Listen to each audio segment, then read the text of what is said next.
My name's Josh McKoon. I'm running to be your next Secretary of State so that Georgia can be the fastest state in the nation to get a job and the toughest state in the nation to cast an illegal vote. That's what we want to accomplish. I want to tell you today a little bit about who I am, why I'm running, what I hope to accomplish. I do, before I get to that, as a former county Republican Party chairman, I have to thank Justin and his team. This is incredible. For those of us that go to Republican meetings all over the state, I mean, it is just awesome to see this kind of crowd, and that doesn't just happen. So thank you, Justin, and your team for your hard work.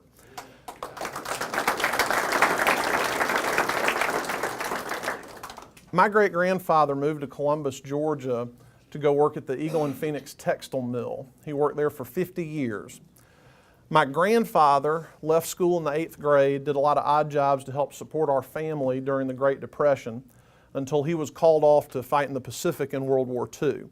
He came back to Columbus, he married my grandmother, did a lot of odd jobs. He was a milkman, he was a railroad conductor. My grandmother worked at commercial printers in Columbus, and they got up enough money to open a little grocery store at 5th Avenue and 8th Street in downtown Columbus. They had a lot of little different small businesses. They owned a laundromat, they owned a filling station. And my dad was the first member of our family to go to college. He went to Auburn University, and, and he worked in that same Eagle and Phoenix mill during the summertime in order to pay tuition. He went on to law school, and then I've followed in his footsteps. I went to Furman University in Greenville, South Carolina for my undergrad, and then this is usually the portion of the speech where folks groan. I went to the University of Alabama for law school. So, you know, it is what it is, right? But I tell you all that to say, my family's really enjoyed the American dream. We've been blessed to be in this state. It's afforded us incredible opportunity. And what I've seen growing up and in my life is that it's becoming harder and harder for people to achieve their own American dream. And I think the primary reason for that is that government is getting in the way of people being able to chart their own course. That's what led me to be involved in the Republican Party, what led me to be involved in running for state senate and serving there for the last 7 years. And it's what's brought me to run for Secretary of State. So why am I running for Secretary of State? I mentioned it earlier. To make Georgia the fastest state in the nation to get a job and the toughest state in the nation to cast an illegal vote. What do I mean by that? The Secretary of State is really responsible for 3 areas. Licensing. The most important job for the next Secretary of State, working with the new governor, the new lieutenant governor, and the legislature, is to streamline professional licensing. It used to be in this country 1 in 20 Americans had to go ask the government for permission to go to work. Now it's 1 in 3. An average cosmetology license holder in this state spends 350 days in training before they receive their license. The average EMT spends 31 days in training. There are some serious issues. There are some serious barriers to people having the dignity of honest hard work. So the next Secretary of State needs to ask this question. Is this a profession that someone should have to ask the government for permission to go to work? If it is, how can we make it as easy as possible for somebody to enter the workforce? Americans for Prosperity has done a nationwide study. We could put 5.4 million new Americans to work tomorrow if we would roll back artificial barriers to licensure. So that's job 1. The Corporations Division. Almost anybody who's been in business deals at some point with the Corporations Division. We have serious issues with the delivery of online services and with the culture of customer service at the Secretary of State's office. It is going to be my responsibility to change that culture, to make the customer service experience you have with the Secretary of State's office comparable to what you have when you're in the private sector. People should want to help you. They should be looking for ways to make your life easier. They should not be trying to make it harder, which has been my own experience in my private law practice at times with the Corporations Division. Finally, elections. Everybody wants to talk about elections. The Secretary of State is the guardian of Georgia election law. You know, David and Todd and Sherry and all the members of the Georgia General Assembly, they make policy decisions on what Georgia election law should be. And Democrats know they can't change it down at the Capitol. We've got it all. We've got the General Assembly, we've got all the statewide constitutional offices. So what do? They run to an Obama judge to get them to rewrite election law in the middle of a campaign. Now, I don't know if any of y'all were paying attention to that little election that occurred earlier this year between Karen Handel and John Ossoff. Maybe you saw some of the television commercials. But in that race, the Democrats said, we want to extend voter registration. We want to extend it 2 more months. And so they ran to court. They said, we don't care what the law is. We want you to change it. And the judge gave them a win. He gave them exactly what they wanted. Now, when that happens, the Secretary of State needs to stand up for the members of the General Assembly representing 10 million Georgians and say, no, this is wrong.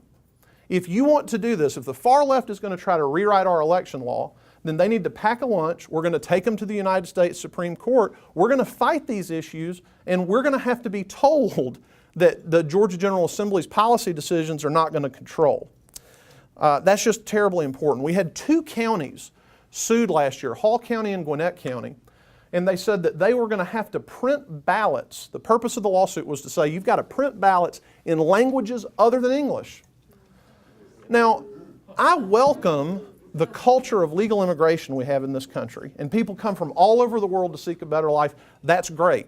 They should speak whatever language they want to speak. But when it comes to participating in the American political process, it is not too much to ask someone to understand English well enough to cast a ballot.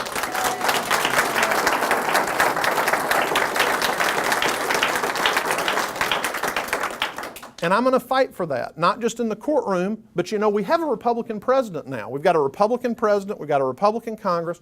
We need to change the federal laws that the left is trying to use to rewrite Georgia election law. So that's going to mean working with President Trump, working with the Republican Congress to make those changes, and common sense changes. After all, when you take the citizenship examination, you have to demonstrate competency in the English language. So being the guardian of the electoral process, making sure we streamline licensing to connect more people to the dignity of honest, hard work, reforming the corporations division. One more thing I say the Secretary of State needs to be, and that is our Chief Transparency Officer. My friend Josh Mandel, the treasurer in Ohio, introduced a program called the Ohio Checkbook. And what that does, it's an online database where you can see every tax expenditure made by every state agency down to a check register level. We can do that in Georgia. There's no reason we can't do it. What a tool that would be for our budget writers and our legislators to be able to see down to the penny where your money's going. What a tool for the average citizen to see where your money's being spent. So that's something I'm going to advocate for as your Secretary of State. So as I close, let me say this. There are 4 people in the Republican primary seeking this position. They're all good people. So why me? You know, that's ultimately the question in an election. The answer is this. The next Secretary of State will be Secretary of State when President Trump's on the ballot for re-election. The left was willing to spend $30 million to try to steal a congressional race. Imagine what they're going to do when President Trump's up for re-election. You're going to need someone who's willing to stand up to criticism from the media, criticism from the far left, somebody who's a fighter. If you want to look at my last 7 years in the legislature, I went to the legislature on a platform about passing ethics reform. They said it could never be done. Within 3 years, we passed the first limitation on monetary gifts from lobbyists to members of the General Assembly. We worked.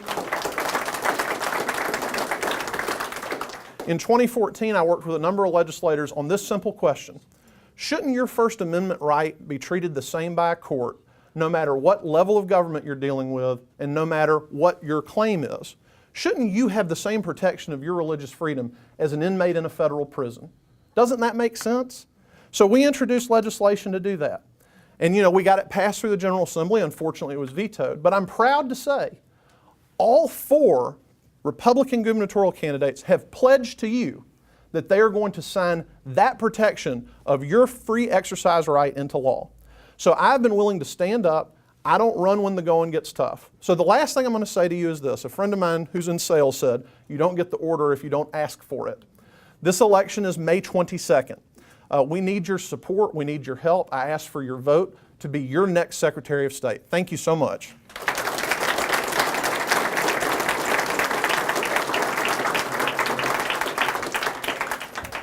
All right, just one more time. So 10 minutes for Q&A. Don't be shy. Ready, set, go. Joel. So next Secretary of State is going to have to deal with the elections, as you said. Let's talk elections. Where do you see the machines going? So the voting machines that we're using, which were acquired under Kathy Cox, those machines are at the end or beyond the end of their usable life cycle, depending on where you are. Some counties have refreshed their voting machines. My commitment is this. The process to implement a new voting solution, it needs to be an open, competitive bid process. All the stakeholders need to be brought to the table. You don't need the Secretary of State telling you, hey, I've got the solution that's Model X. We need to work with local elections officials around the state. They are the ones that ultimately have to deal with this technology. They're where the rubber hits the road. So we need to be thoughtful and deliberate and come up with a process that the voting public is going to feel secure about and that they're going to feel like the result of that election is something that is fair. So that is my commitment to you, an open, fair process that brings all the stakeholders to the table. We get the machines. We don't try to implement the machines a week after we sign the contract. We do it in an odd year. We have time to beta test it, roll it out, and then get it into a regular election cycle after we have a high degree of confidence that that voting solution is going to work for our state. On that same issue, I've heard a lot of people say, they're not happy with the current machines because there's not any paper produced. And how do you do a recount? Some of them may want paper to show who they voted for, but more importantly, if something electronically screwed up in the machine, why would there not be a paper tape that technology still exists that would be a backup if there was any question? So there's a machine being piloted this year in a couple of counties that has what you call a paper audit trail or verifiable voter trail. I think that needs to be part of the conversation. It's clearly a deficiency in the current technology we're using. There are a whole range of solutions we could talk about. Maryland had the same machines we had. They went back to optical scan ballots, which if you vote absentee, that's what you're voting on today. I think it is premature for any of us to just pronounce this is the solution, but I absolutely agree with you.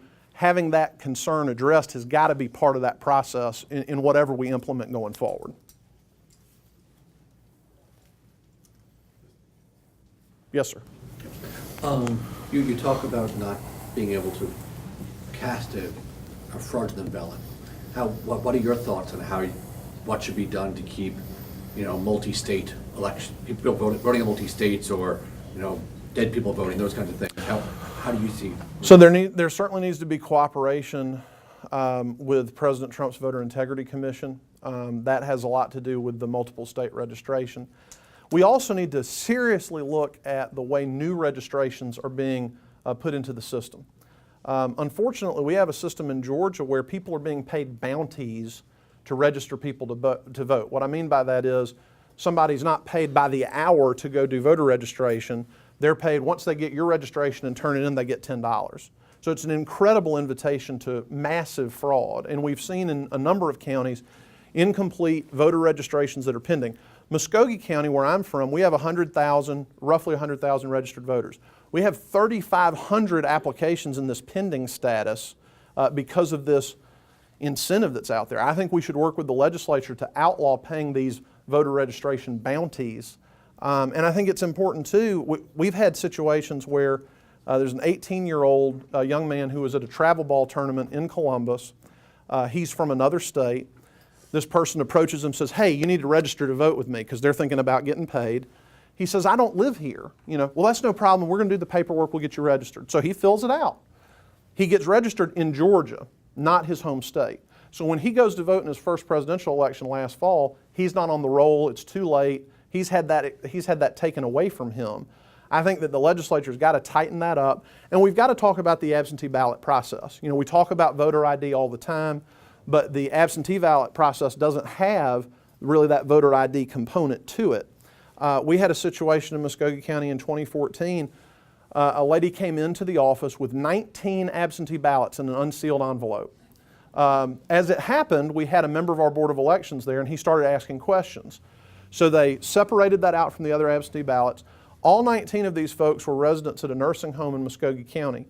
The majority of them were catatonic. They were not able to make their mark, to sign their name, and she had claimed she was assisting these people with voting. But there's no check and balance to make sure that's occurring.